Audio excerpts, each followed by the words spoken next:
Ladies and Jessies, yeah, we've got a real screamer here with this Harley Benton here. So, see what we can do about it. A couple of tips and tricks. We'll see if we can, first of all, get the original pickups to behave, and if not, then in go a nice pair of Epiphone 57 Classics. Let's see what happens. So, we had a look inside the electrical cavity, like you do, and everything is okay in there. Well, in both cavities, of course. So, the next thing to do, I suppose, is have a look at the pickups themselves. And I could really kick myself for boasting that I've done a restring and I don't need to do anything else because it's a new guitar. Right, pickups, let's have a look. So, we've pushed the strings to either side. As memory serves, it was the bridge that was the worst, and it feels kind of... So maybe if they've not been sealed or soldered, that might make a difference. Let's have a look, see what's going on. And so, looks okay, you know. That's nice and tight. I suppose I could drizzle a bit of either silicone around the edge or a bit of wax. Let's have the cover off.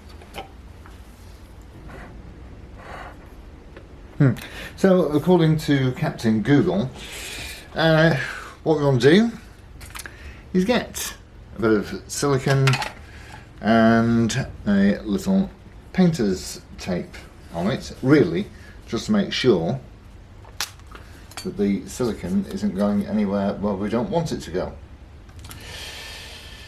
So that looks okay. We'll try. You know, it might work, mightn't it? I know I'm not terribly helpful, but let's see what happens. Only a small amount required, I reckon. Let's have that on.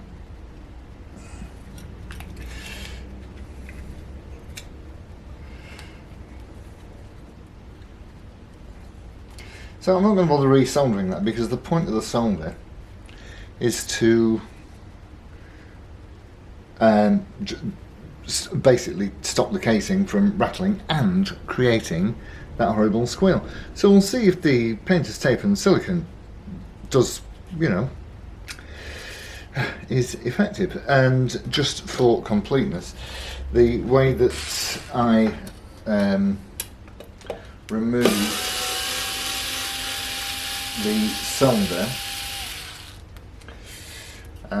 was not using any heat.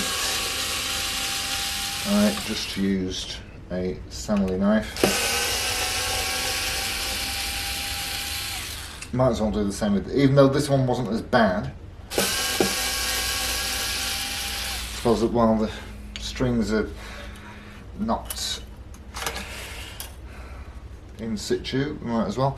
So yeah, so all I did to remove the solder, just get a Stanley knife and just, that's it, solder gone. Same on the other side. Right, let's do that one. Put it back together, see what happens.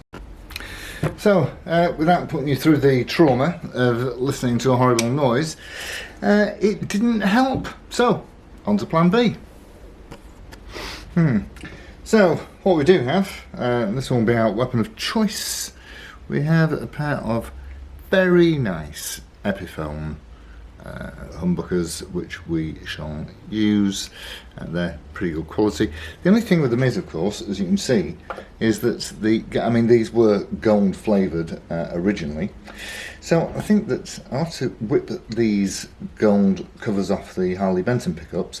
And I have to say that I've measured I've looked at the pole spacings and they look identical. So theoretically, these covers should go straight on to here. Let's see if they do. Yeah, so I can't help but think that, of course, we've got quite a big difference going on here, haven't we, between these two. You see, this is the Epiphone one, which has been beautifully wax potted, and this, of course, has absolutely not. So, out with the pole pieces, swap the pole pieces round, and that cover should hopefully go straight on there. Well, with a bit of wiggling it will anyway. Oh, there we go.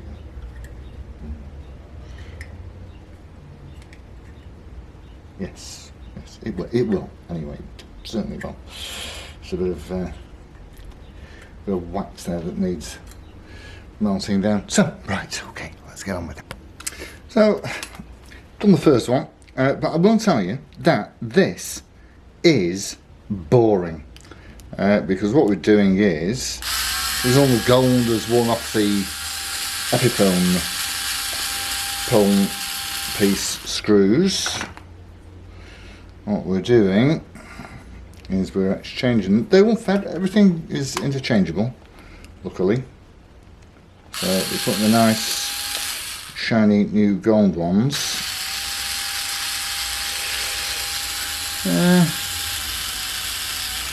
So you know, just a case of rinse and repeat. We'll get that done. Get the next one wired up, and should be good to go. So, in conclusion, yeah. We've now got the Epiphone pickups in, and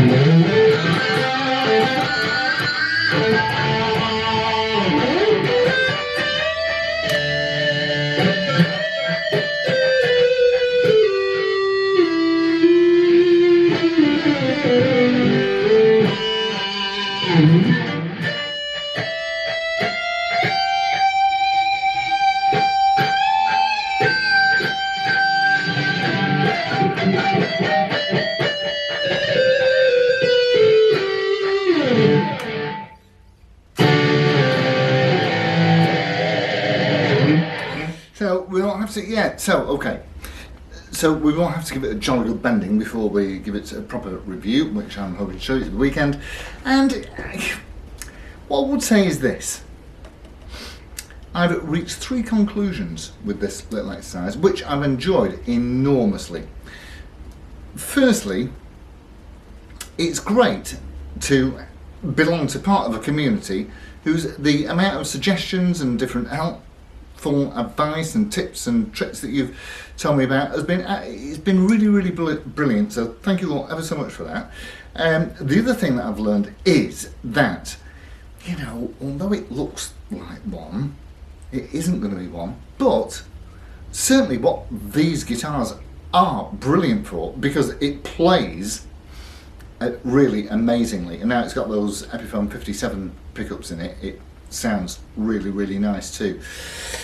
So these are very good basses, or good basic starter guitars for modding, because you can make them play excellently. I've had to polish the frets and what have you because they're a bit gritty, but the construction of the thing is ace.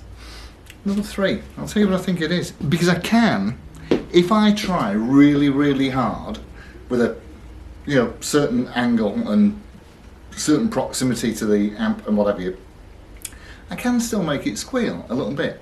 And I'll tell you what I think it is. Correct me if I'm wrong. See the little pickup covers here? I think there's no two ways about it. These are these are the old Epiphone ones, and these are a damn sight thicker than the Harley Benton ones. And I can't help but think that these have got something to do with that squeal that we're experiencing. I mean, obviously, the fact that these are not wax potted also is going to make a massive difference too. But this one will be getting moved on, so whoever ends up with it will get the original Harley Bentons and the Epiphone shrouds, possibly. I'm not sure about that, I quite like those. Anyway, you'll get the old pickups definitely. So, yeah, with all that said, hopefully I'll see you the weekend for a good old shakedown of this rather attractive looking instrument. So, thanks all ever so much for tuning in. I'll see you the next time. Okay, adios amigos. Ciao.